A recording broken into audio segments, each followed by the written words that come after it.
Hello, this is your tip of the week. I thought I would share with you the feedback I've received often from students regarding feedback on assignments.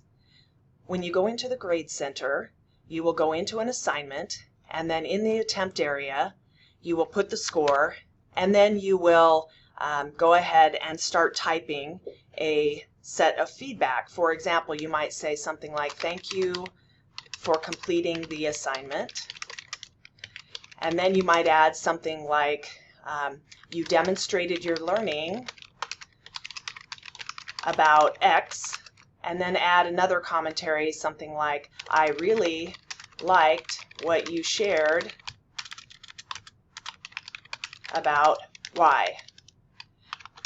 Then you might say, "Great work," and then I hit submit.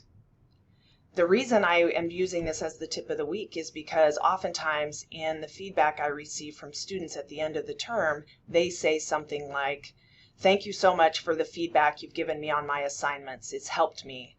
And something else like, "I don't often get feedback from my other instructors." So I would encourage you to take time, especially on more significant assignments, to give constructive feedback. Of course, using rubrics is also a great idea on larger assignments where there's a lot of information they need to share.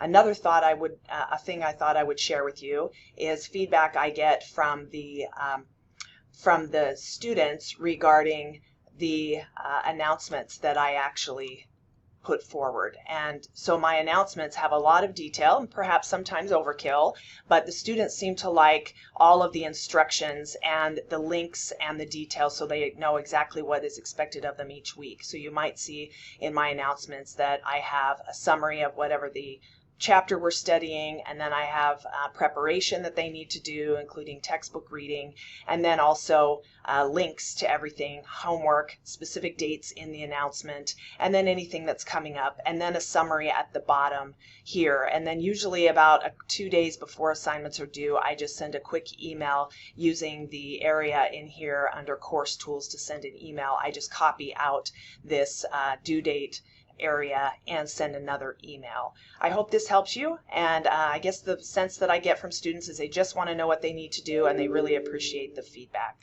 Thank you.